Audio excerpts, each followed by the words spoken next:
ఈరోజు ఒక మంచి విషయాన్ని నేర్చుకుందాం. సహోదరి సోదరులు ఎలా ఉన్నారు? బాగున్నారా? ఈరోజు కళల గురించి మనం నేర్చుకుందాం. కళలు అంటే స్వప్నములు. ఈ స్వప్నములు ఎందుకు వస్తున్నాయి అని మనం ఎవరిని అడిగితే ఈ భూమి మీద ఏ మనిషి కూడా కళలు ఎందుకు వస్తున్నాయనే సంగతి ఎవరు కూడా వివరించలేరు. కానీ పరిశుద్ధ గ్రంథము అయినటువంటి బైబిల్లో తండ్రి అయిన దేవుడు కళలు మనుషులకు ఎందుకు వస్తున్నాయనే విషయాన్ని చాలా క్లియర్గా చెప్పడం జరిగింది. మన గతంలో చేసిన వీడియోలో కూడా దేవుడు మనుషులు ఎలా పరిశీలిస్తాడు అనే విషయంలో రాత్రి వేళ దేవుడు కళల ద్వారా మనుషుల్ని పరిశీలిస్తాడు అని మనం నేర్చుకున్నాం. అయితే ఈ భయంకరమైన స్వప్నములు లేదా భయంకరమైన కళలు మనుషులకి ఎందుకు వస్తున్నాయి? వాస్తవానికి కళలు అనేవి కొంతమంది మర్చిపోతారు, కొంతమంది గుర్తుపెట్టుకుంటారు, కొంతమంది గుర్తుపెట్టుకొని మరీ కృంగిపోయి కుమిలిపోయి మనోవ్యాకులం కూడా చెందిన పరిస్థితి ఉంటుంది. నాకు తెలిసి ఈ భూమి మీద అనగా 94% పీపుల్ ఈ కళల ద్వారా చాలా ఇబ్బంది పడుతున్నారు. వాస్తవానికి కళలు అనేవి మనుషులను ఎందుకు వస్తున్నాయి అని మనం ఆలోచన చేస్తే మనం యోబు గ్రంథము 4వ అధ్యాయము 13 నుండి 14 చూస్తే యోబు గ్రంథము 4వ అధ్యాయము 13-14 వచనాలు. గాఢ నిద్ర మనుషులకు వచ్చు సమయమున రాత్రి కళ్ళ వలన పుట్టు తలంపులలో అది కలిగెను, భయమును వణుకును నాకు కలిగెను అన్నాడు.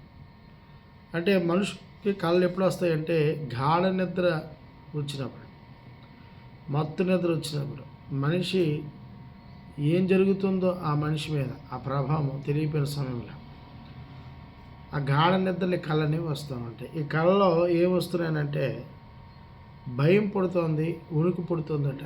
కొన్ని కళల ద్వారా చాలామంది సహోదరిమణుల్లో మనోవ్యాఖ్యం చెందుతుంటారు. అయితే కళలు అనేవి ఎందుకు వస్తున్నాయి అని మనం ఇంకా ఆలోచన చేస్తే యోబు గ్రంథము 7వ అధ్యాయము 14 వచనంలో నీవు స్వప్నం వలన నన్ను బెదిరించదవు, దర్శనముల వలన నన్ను భయపెట్టదవు అన్నాడు. యోబు గ్రంథము 7వ అధ్యాయం 14 వచనంలో నీవు స్వప్నం వలన నన్ను బెదిరించదవు, దర్శనం వలన నన్ను భయపెడతావు. అంటే ఇక్కడ స్వప్నములు అనేవి కళ్ళు అనేవి ఎవరు ప్రయోగిస్తున్నారు అని చూస్తే యోబు గారి మాటలతో దేవుడు స్వప్నముల ద్వారా భయపెడుతున్నాడు. ఇది మనం ఆలోచించేటువంటి పని. అసలు దేవుడు కళల ద్వారా ఎందుకు భయపెడుతున్నాడు? ఆయన మనుషులకు కళల ద్వారా భయపెట్టాల్సిన అవసరం ఏమిటి? అంత భయంకరమైన స్వప్నముల ద్వారా మనల్ని ఎందుకు కలవరపరుస్తున్నాడు అని యోచన చేస్తే యోబు గ్రంథము 33వ అధ్యాయము 15 నుండి 18 వచనాలు చదవండి. యోబు గ్రంథము 33వ అధ్యాయం 15 నుండి 18 వచనాలు చూస్తే మంచం మీద కునుకు సమయమున గాఢ నిద్ర పట్టినప్పుడు కళ్ళలో రాత్రి కడుగు స్వప్నములలో నరులు గర్విష్ఠులు కాకుండా చేయనట్లు, గోతికిపోకుండా వారిని కాపాడినట్లు, కత్తి వలన నశింపకుండా వారి ప్రాణాలను తప్పించినట్లు ఆయన వారి చెవులను తెరవజేయును, వారి కొరకు ఉపదేశము సిద్ధపరచును అన్నాడు. అంటే ఇక్కడ భయంకరమైన కళ్ళు ఎందుకు వస్తున్నాయంటే మానవ జన్మ అనేది దేవుని యొక్క ప్రతిరూపం. మనుషులని అందరూ కూడాను దేవుని స్వరూపంలో దేవుని పోలికలో సృష్టింపబడినవారు. ఈ మనుషులు ఏ లోకం నుండి వచ్చారో ఎరుక ఈ భూలోకంలో వారికి ఉన్న ధనాన్ని బట్టో, అందాన్ని బట్టో, పరపతిని బట్టో, శరీరాకృతిని బట్టో గర్వాంధులయ్యారు. ఈ గర్వం ద్వారా మనుషులు కొట్టుకు చూస్తున్నారు, ప్రేమాభావాలు తగ్గిపోయినాయి, దైవాన్వేషణ లేని పరిస్థితి కలుగుతామంది. కాబట్టి అటువంటి గర్విష్ఠులకు అలాంటి వారిని బుద్ధి చెప్పడానికి, అలాంటి వారిని దేవుని సభకు నిలబెట్టడానికి, పరమాత్ముడు ఎవరో నిజదేవుడు ఎవరో తెలుసుకోవడానికి దేవుడు కళల ద్వారా భయపెడుతున్నాడు. ఎందుకు భయపడుతున్నాడంటే అక్కడ చెప్తున్నాడు ఏంటంటే చూసారా, ప్రాణము తప్పించినట్లు ఆయన వారి చెవులను తెరవజేయను, వారికి ఉపదేశము సిద్ధపరచును. నిజదేవుడు ఎవరో ఎరిగి ఆయన ఉపదేశములు వినాలని, ఆ ఉపదేశం విని నీ బతుకు నీ జీవితం మార్చుకోవాలని. ఈరోజు చాలామంది ఏంటంటే మేము క్రీస్తు సంఘంలో సత్య సంఘంలో సత్యదేవుడిని ఎరిగాము, సంఘంలో ఉన్నామని చెప్పి మునుపు జీవితాన్ని కొనసాగుతున్న సహోదరి సోదరులు చాలామంది ఉన్నారు.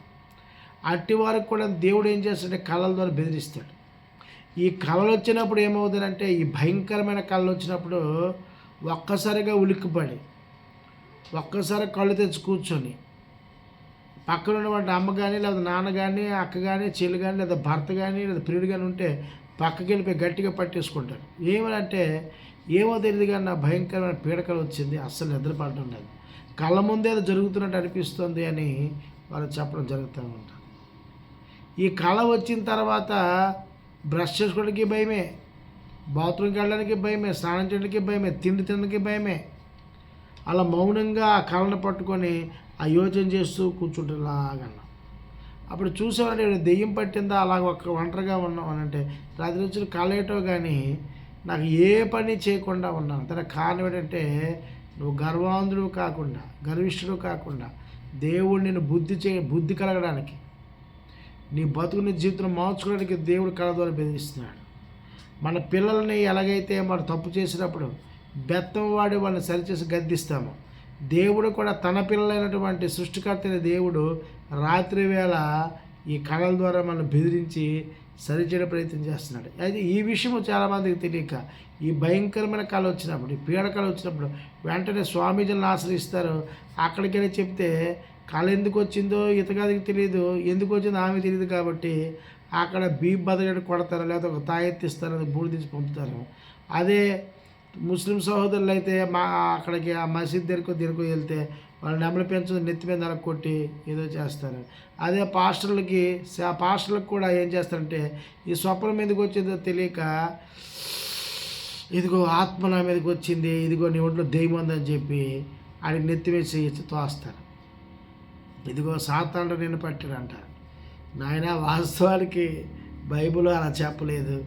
దేవుడు ఎందుకు నీకు రాత్రి వేళ బెదిరించాడు, కళ ద్వారా నేను బెదిరించాడు, నీకు భయం పుట్టించాడు. నువ్వు డబ్బుని బట్టో, అందాన్ని బట్టో, కులాన్ని బట్టో, మతాన్ని బట్టో, నీకున్న జ్ఞానాన్ని బట్టి నువ్వు అతిశయిస్తున్నావు. ఒరే బాబు, నువ్వు సామాన్యమైన మానవుడివి, నీవు దేవుని కొరకు బ్రతకాల్సిన వాడివి, దేవుని అన్వేషించదగిన వాడవు. ఇదిగో నువ్వు తప్పిపోతావు, నిన్ను సరిచేయడానికి అని నువ్వు ఆ స్వప్నం వచ్చినప్పుడు వెంటనే మోకరించి, తండ్రి నాలో ఏ లోపం ఉందో, ఏ పాపం ఉందో నేను సరి చేసుకోవడానికి అవకాశం ఇవ్వండి.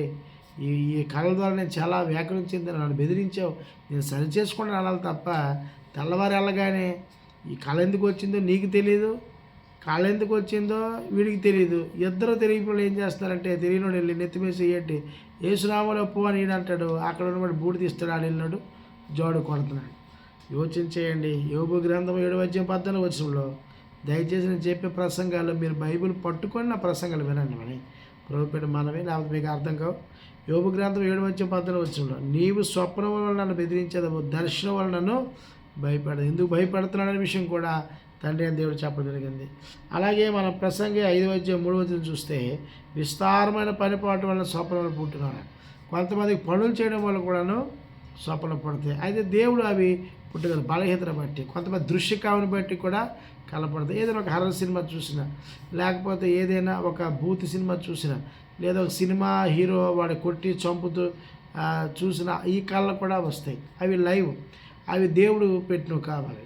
సహజంగా అవి మన దృశ్యాన్ని అవి పట్టుకొని పడుకుంటున్నప్పుడు అవి మనకి నెమరు వేస్తాయి. తద్వారా కూడా కొంతమందికి పుట్టదు. కానీ దేవుడు, నిజమైన దేవుడు కొన్ని కఠినమైనటువంటి కళలు, కొన్ని భయంకరమైనటువంటి స్వప్నంలో నిన్ను కలుగుతున్నాడు అంటే నీ జీవితాన్ని సరిచేయడం సంగతి మర్చిపోకండి.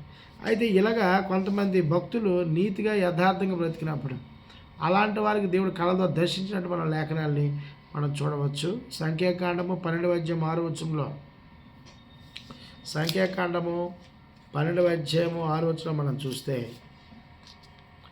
సంఖ్యాకాండము 12:6 మనం చూస్తే, వారిద్దరూ రాగా ఆయన నా మాటలు వినుడి, మీలో ప్రవక్త ఉండిన ఎడల యెహోవానకు నేను దర్శనమిచ్చి అతను నన్ను తెలుసుకున్నట్లు కలలో అతనికి మాట్లాడదును, నా సేవకుడు మోషే అట్టివాడు కాడు.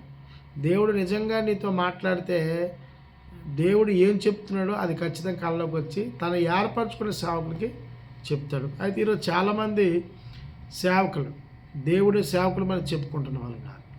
ఈ సేవకులందరూ ఏమంటారంటే ఇదిగో దేవుడు మాకు రాత్రి కళ్ళలో చెప్పాడు అని. అది అబద్ధం. అది ఎప్పుడనంటే గ్రంథస్థం కాక మునుపు, అది అంటే బైబిల్ పరిపూర్ణంగా కాక మునుపు దేవుడు కళల ద్వారా దర్శించాడు.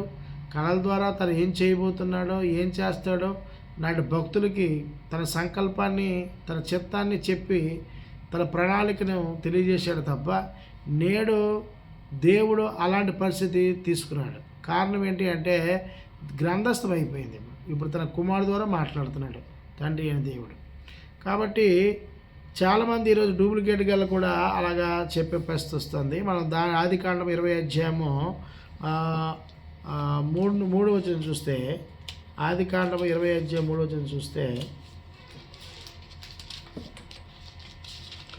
ఆదికాండం 20 అధ్యాయం 3 వచనం చూస్తే, అయినను రాత్రి వేళ దేవుడు స్వప్నమందు అబీమెలెకు వద్దకు వచ్చి, నీవు నీ ఇంట చేర్చుకున్న స్త్రీ ఒక పురుషునికి భార్య గనుక ఆమె నిమిత్తం నువ్వు చచ్చినవాడు సుమా అని చెప్పాను. అయితే అబీమెలెకు ఆమెతో పోలేదు కనుక అతను ప్రభువా, ఇటు నీతిగల జన్మను హతము చేయదువా, ఈమె నా చెల్లిని అతడు నాతో చెప్పలేదా అన్నాడు. ఇక్కడ అబీమెలెకు అనేవాడు ఒక రాజు. ఈ రాజు ఏం చేశాడంటే అబ్రహాం గారి యొక్క భార్యని తీసుకెళ్ళిపోతాడు. తీసుకెళ్ళిపోయిన తర్వాత అబ్రహాం గారు ప్రార్థన చేస్తారు దేవునికి. అప్పుడు దేవుడు ఏం చేశాడంటే రాత్రి వేళ అబీమెలెకు రాజుతో వార్నింగ్ ఇచ్చాడు, ఇదిగో నీవు తెచ్చినటువంటి స్త్రీ ఏదైతే ఉందో పట్టుకుని వచ్చావు, ఆ స్త్రీ ఒకడికి భార్య. కాబట్టి నువ్వు ఆమెను ముట్టినా, ఆమెను నువ్వు తాకినా, పాపం చేసినా నిన్ను జాగ్రత్త వేసేస్తారన్నప్పుడు ఆయన నేనే పాపం చేయలేదు, ఆయన సహోదరుడని వీరిద్దరు చెప్పడం వల్ల అలా చేశారని మళ్ళీ దేవుడు హెచ్చరికను జారీ చేయడం వల్ల మళ్ళా తన భార్యను తనకి అప్పచెప్పేస్తాడు. అంటే ఇక్కడ విషయం ఏంటంటే ఇక్కడ అబ్రహాం గారి యొక్క ఎందుకు కళ్ళ ద్వారా దర్శించాడు దేవుడు అంటే అబ్రహాం నీతిమంతుడు, యథార్థవంతుడు. కాబట్టి తన భార్యని రక్షించడానికి తండ్రి అయిన దేవుడు ఆయనకి మేలు చేశాడు. ఇక్కడ మేలు చేయడానికి ఇక్కడ బెదిరించాడు ఆయన. తన తప్పును చేసిన తప్పుని తండ్రి అయిన దేవుడు తెలియజేశాడు. అలాగే ఈరోజు మేము క్రైస్తవులమని చెప్పుకుంటూ నీ ఇష్టానుసారంగా లోకంలో బ్రతికితే, నీకు ఇష్టానుసారంగా ధనాపేక్ష కొరకు, నీ అనీతి కార్యాల కొరకు, వ్యభిచారం కొరకు, మోహపు చూపుల కొరకు ఇదే జీవితం బ్రతుకుతూ ఉంటే దేవుడిని కళల ద్వారా బెదిరిస్తాడు. ఆ బెదిరించి నీకు మనోవ్యాఖ్యలు చేస్తాడు. ఎలాంటి మనోవ్యాఖ్యలు చేస్తాడంటే నువ్వు ప్రశాంతంగా నిద్రపో, రాత్రన్నా భయం పడుతుంది, నీకు పగలన్నా భయం పడుతుంది. అలాంటి నిద్ర కలుగు చేస్తాడు. ఎందుకు కలుగు చేస్తున్నాడు అంటే నేను లోపాన్ని నువ్వు సరి చేసుకోవడానికి, నీ జీవితాన్ని నువ్వు మార్చుకోవడానికి, నీ బ్రతుకులు మార్చుకోవడానికి దేవుడు నీకు ఇచ్చి గొప్ప అవకాశం అది. దాన్ని దుర్వినియోగం చేసుకోకూడదు అని సంగతి మీరు గమనించాలి. అలాగే దానియేలు గ్రంథము 2వ అధ్యాయం 1-3 వచనాలు చూస్తే, దానియేలు గ్రంథము 2వ అధ్యాయము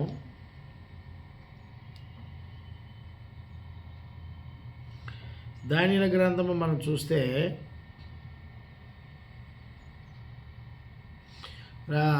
2వ అధ్యాయం 1-3 వచనాలు చూస్తే మనము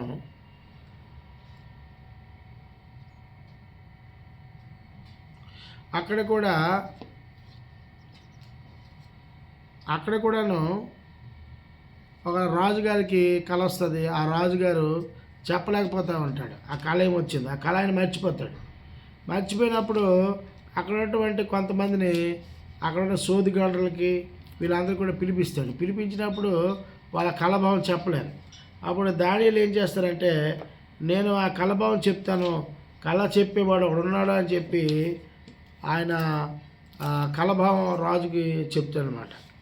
అక్కడ మనం ఒకసారి చూద్దాము. దానియేలు గ్రంథము 2వ అధ్యాయము 1-3 వచనాల్లో, నెబుకద్నెజరు తన ఏలుబడి యందు 2వ సంవత్సరంలో కళ్ళ కనడం, అందు గురించి ఆయన మనస్సు కలత పడగా ఆయనకు నిద్ర పట్టుకున్నాడు. ఈ నెబుకద్నెజరు కూడా కళ వచ్చిందట ఈ రాజుకి, చక్రవర్తికి. ఈయన కళ రాగానే ఏమంటే కలత పడ్డాడట, అంటే నిద్ర పడడం లేదు, మనోదుఖంగా పడ్డాడు. కాగా రాజు తన కలిగిన కళను తనకు తెలియజెప్పుడికే శకుడుగాళ్లను, గాఢ విద్యులు గారిని, మాంత్రికులను, కల్దీలను పిలువనప్పుడని ఆజ్ఞేయగా వారు వచ్చి రాజు సభకు నిలిచిరి. రాజు వారి యొక్క కళకంటిని ఆ కళభావం తెలుసుకుని వల్లని నేను మనోవ్యాఖ్యల ముందు ఉన్నానగా.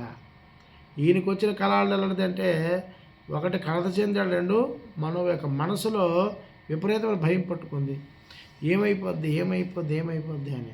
అప్పుడు దానియేలు గారు ఆ కళభావం మనకు చెప్పినట్టు మనకి దానియేలు గ్రంథం 2వ అధ్యాయం 28 అక్కడ మనకి కనబడుతుంది. అయితే మర్మములను బయలుపరచుగల దేవుడు ఒకడు పరలోకమందు ఉన్నాడు. అంచె దినములు ఎంతో కలగబోదని ఆయన రాజు నెబుకద్నెజరుకు తెలియజేశాను. తాము పడక మీద పరుండిగా తమని మనస్సులో కలిగిన స్వప్నదర్శకులు ఏమనగా, కళ్ళ భావం చెప్పేవాడు భూమి మీద లేడు, ఆయన పరలోకం ఉన్నాడు, ఆయన సృష్టికర్త అయిన దేవుడు. ఆయన నీకు మనోవ్యాకులం ఎందుకు చెప్పాడంటే తన జరగబోయే దాన్ని, అతను చేసే పనిని తండ్రి దేవుడు నీ ద్వారా బయలుపరుస్తూ ఉన్నాడని దానియేలు గారు అక్కడ చెప్పడం జరిగింది. ప్రియమైన సహోదరి మల్లారా, ఈ భయంకరమైన స్వప్నములు ఎందుకు వస్తున్నాయి అని అంటే నీ జీవితాన్ని, నీ బ్రతుకును మార్చడానికి తండ్రి దేవుడు ఇచ్చే ఒక అవకాశం అది. చాలామంది కళలు రాగానే కళలో ఎందుకు వచ్చాయో నీకు తెలియదు, దేవుడు కళలు ఎందుకు బెదిరించాడో తెలియదు.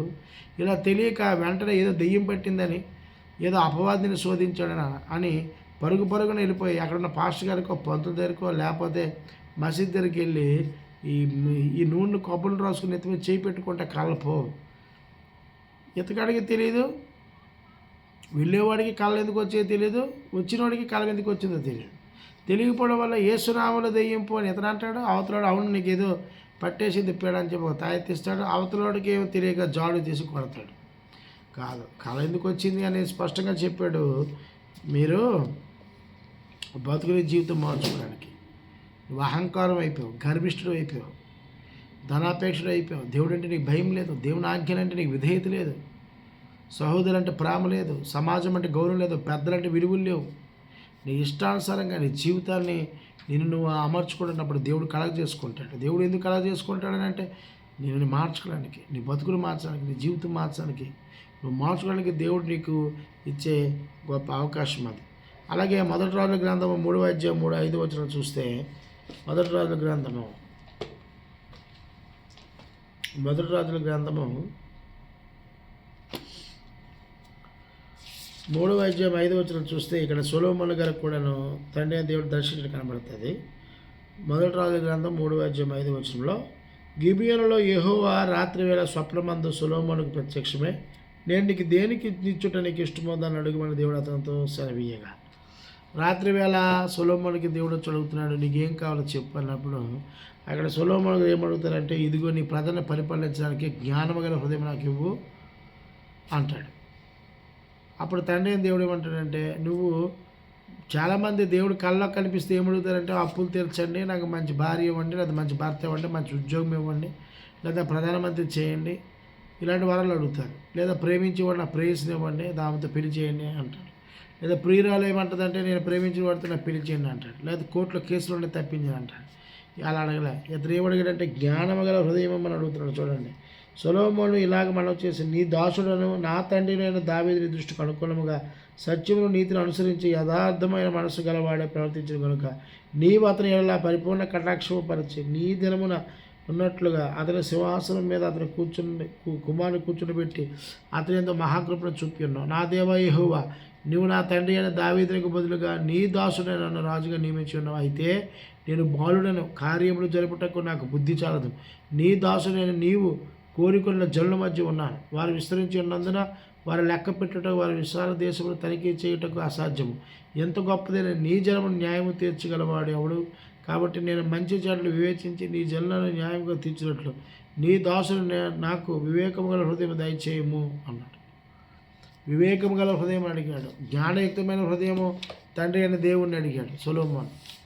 కాబట్టి నువ్వు అలా అడగవు, నువ్వు ఆరాధనకు వస్తావు, కూర్చుంటావు, అయ్యగారు పాస్టర్ గారు ఏదో చెప్తే, సహోదరుడు ఏదో చెప్తే వింటావు, రాసుకుంటావు.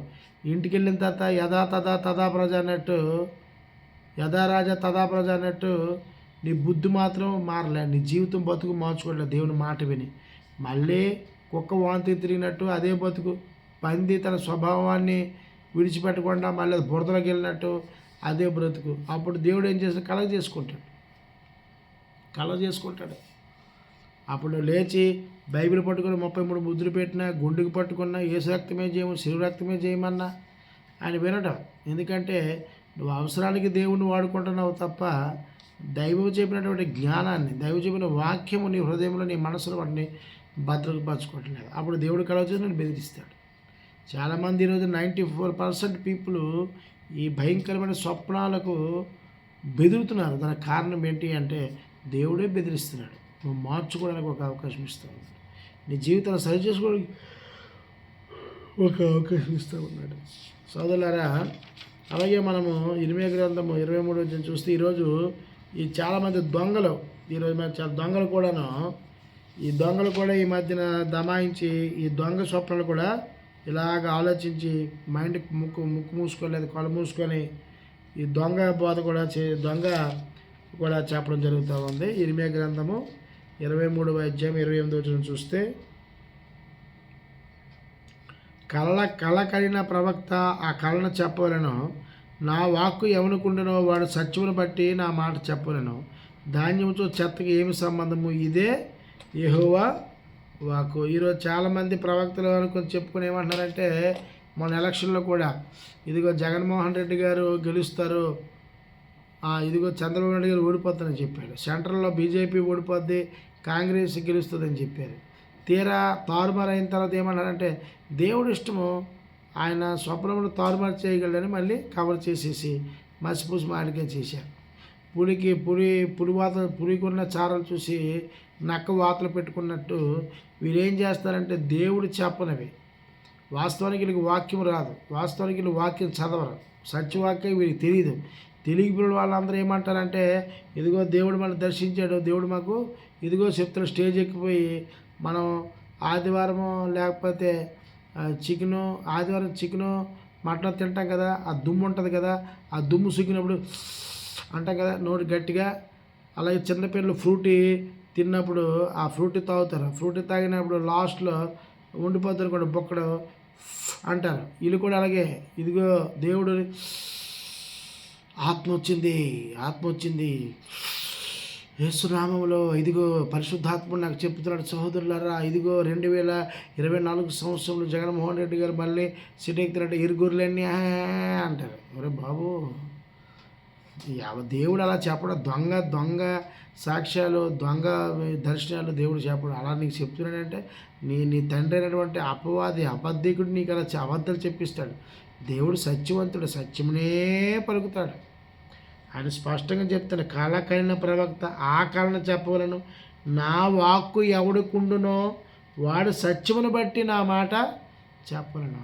వాక్యము ద్వారా దేవుడు ఏదైనా చెప్తాడు తప్ప జగన్మోహన్ రెడ్డి సీఎం అవుతారా లేకపోతే నరేంద్ర మోడీ గారు అవుతారా పిఎం అనేది నీ చేతిలో నా చేతిలో లేదు. మన ద్వారా ఆయన చెప్పడం, ఆయన ఎవరికి సింహాసనం ఇవ్వాలనుకుంటే ఆయనకి ఇస్తాడు. నీకు వచ్చిన కొద్దివేటి, నీకు ఎవరిచ్చినా ఏం చేసినా నీవు అధికారులకు లోబడాల్సిందే, ఆ నాయకుడికి లోబడాల్సిందే, ఆ నాయకుడిని గౌరవించాల్సిందే, మర్యాద ఇవ్వాల్సిందే, దేవుని ఆజ్ఞ.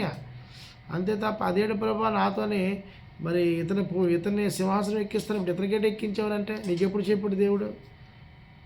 సర్వాధికారములు దేవుని స్వాధీనంలో ఉంటాయి, కాలాల సమయంలో ఆయన స్వాధీనంలో ఉంటాయి, ఋతువులన్నీ ఆయన స్వాధీనంలో ఉంటాయి. ఎవరికి ఇవ్వాలో ఎవరి వద్ద నుండి తీసివేయాలో ఆయన చేతిలో ఉంటుంది. ఆయన పని అది. నీ పని ఏంటి? నా పని ఏంటి?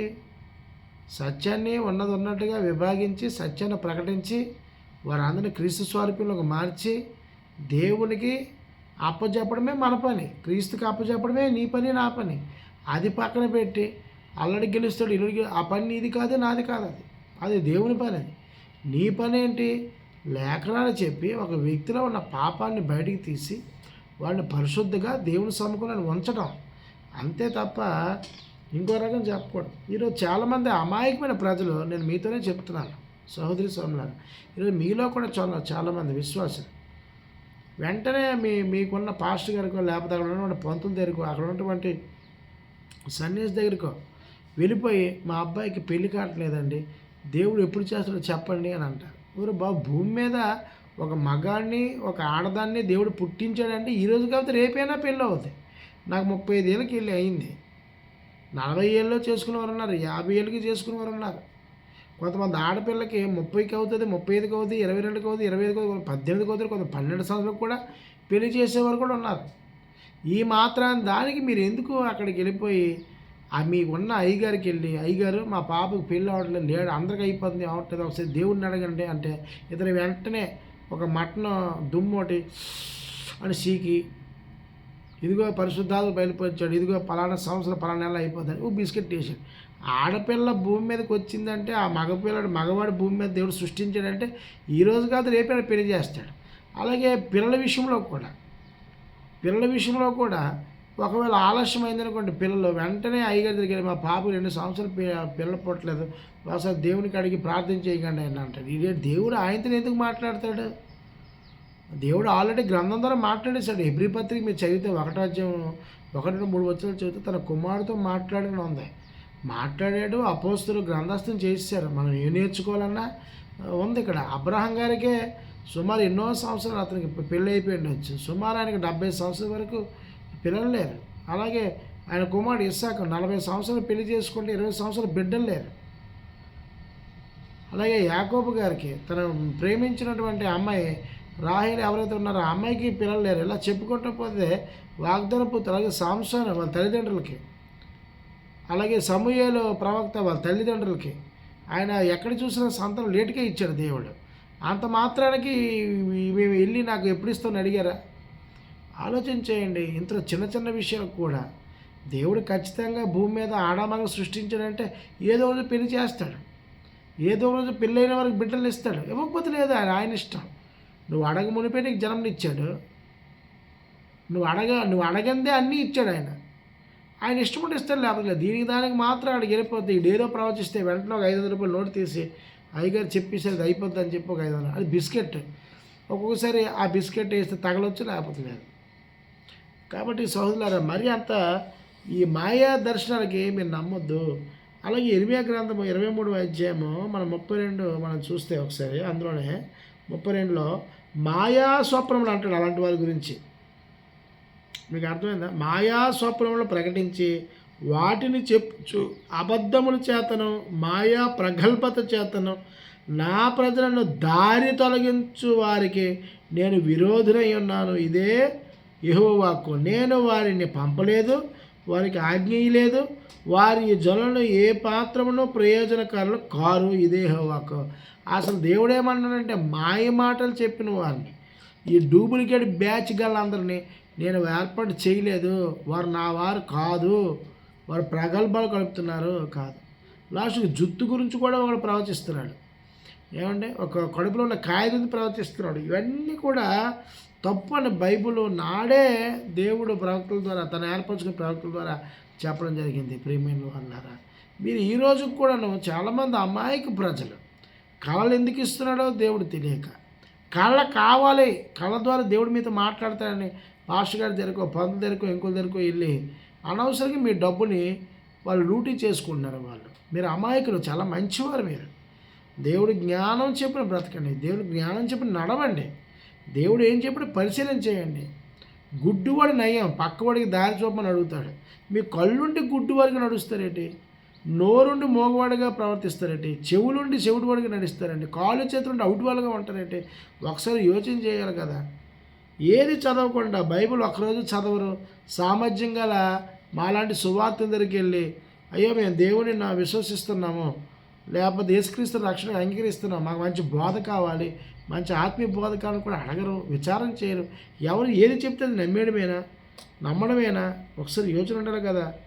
కాబట్టి ఏవేలు గారు మనం చూస్తే ఏవేలు గ్రంథం 2వ అధ్యాయం 28లో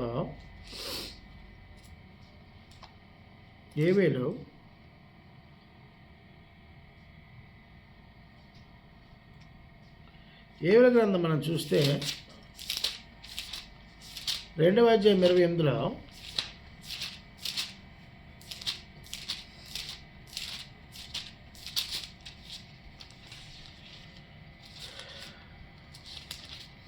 లేదా జకరియా 10:2 చూడండి. 10:2లో జకరియా 10:2లో గృహదేవతలు వ్యర్థమైన మాటలు పలికిరి, సోదిగాండ్రకు నిరర్ధకమైన దర్శనములు కలిగినవి, మోసముతో కళ్ళకు భావము చెప్పిరి, మాయగల భావములు చెప్పి ఓదార్చిరి. కాబట్టి గొర్రెల మంద తిరిగినట్లు జనులు తిరుగులాడిరి, కాపరు లేక బాధలు ఉందిరి అన్నాడు. చాలామంది ఈరోజు ఏమైపోయిందనంటే వ్యర్థంగా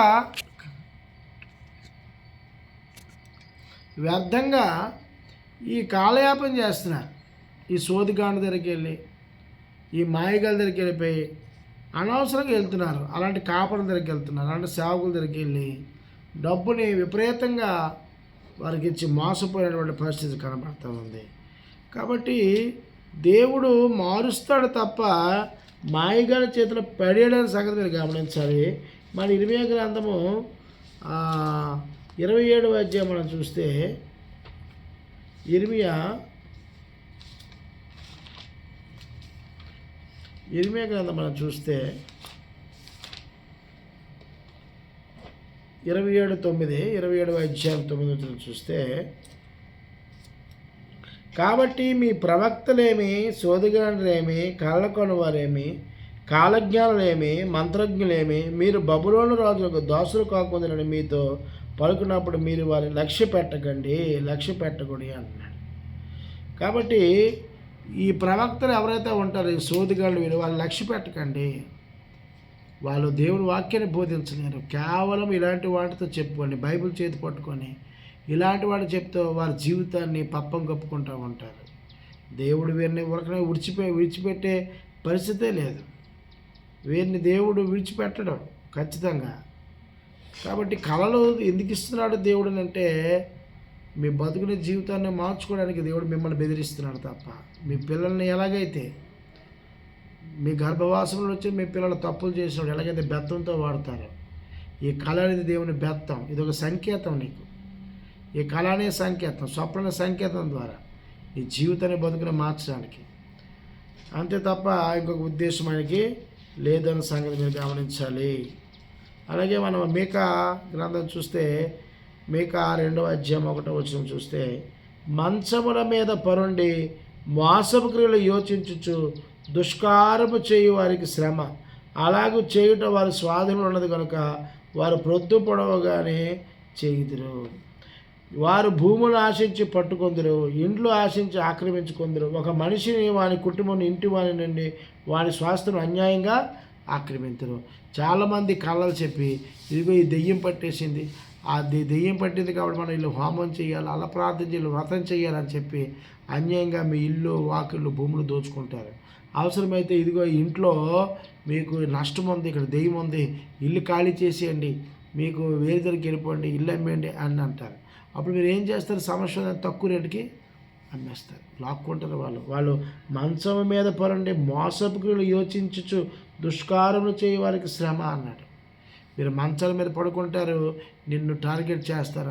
నువ్వు బాగున్నావు అంటే నిన్ను టార్గెట్ చేసేసి ఒక అబద్ధపు కాలను క్రియేట్ చేసి నిన్ను వాళ్ళ వలలో పడేసి నీ ఆస్తులను లాక్కుంటారు, నీ డబ్బులు లాక్కుంటారు, నీ ఆస్తిని దోచుకుంటారు, నీ పిల్లల్ని దోచుకుంటారు,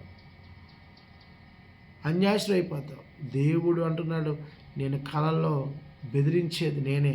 ఎందుకు బెదిరిస్తున్నానంటే నువ్వు నాశనం అయిపోకుండా దైవవాక్యాన్ని విని నీ బతుకుని జీవితం మార్చుకోవడానికి. దేవుడు యొక్క బాధ్యత అది.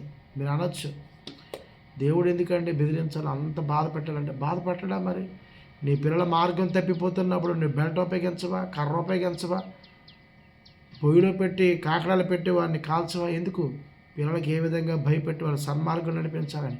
తండ్రి అనే దేవుడు కూడా నిన్ను కర్ర, బెత్తము, బెల్ట్, కాకడాలు వాడకుండా కళ ద్వారా నిన్ను బెదిరిస్తున్నాడు. నిన్ను సరిచేయడానికి, నిన్నుగా నన్నుగా లోకంలో ప్రతి మనుషుడికి చేయిస్తున్నాడు. కానీ కళలు అనేవి మనకి మేలు జరగడానికే తండ్రి దేవుడు చేస్తాడు తప్ప వేరే ఉద్దేశం లేదు అనే సంగతి మీరు కనిపించాలి. ఎందుకంటే హెబ్రీయులకు రాసిన పత్రిక 4వ అధ్యాయము 12వ వచనం చూస్తే, హెబ్రీయులకు రాసిన పత్రిక 4వ అధ్యాయము 12వ వచనం చూస్తే 4:12లో,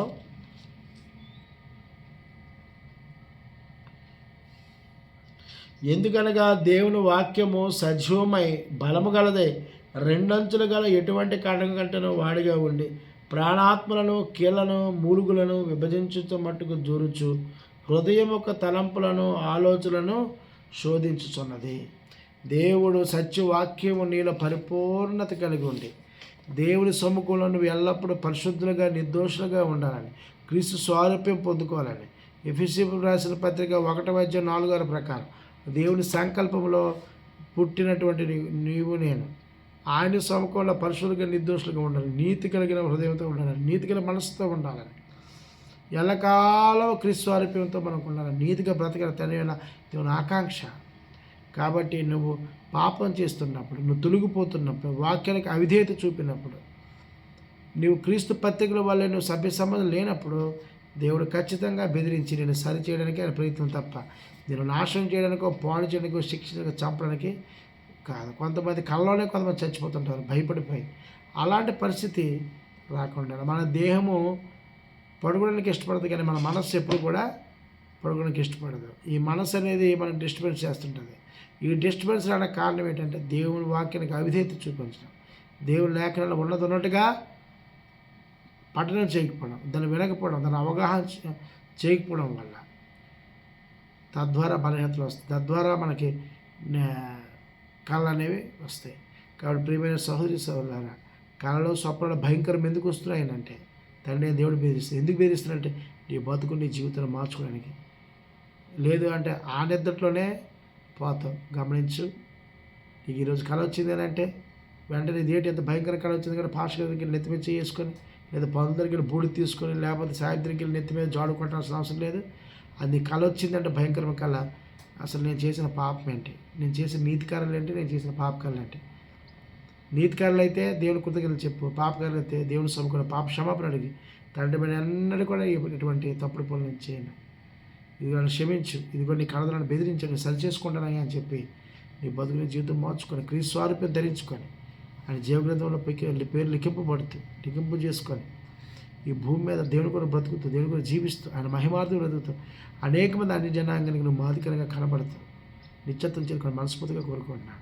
ఈ ప్రసంగం మీకు నచ్చితే లైక్ చేయండి, షేర్ చేయండి, కామెంట్ చేయండి. ఈ ప్రసంగాలు ఖచ్చితంగా బైబిల్ ఆధారంగా చూసుకుని ప్రసంగాలు విని అనేక మంది సత్యాలు ప్రకటించవలసిందిగా మనస్ఫూర్తిగా కోరుకుంటున్నాను. మీ అందరికీ కూడా నా హృదయపూర్వక వందనాలు.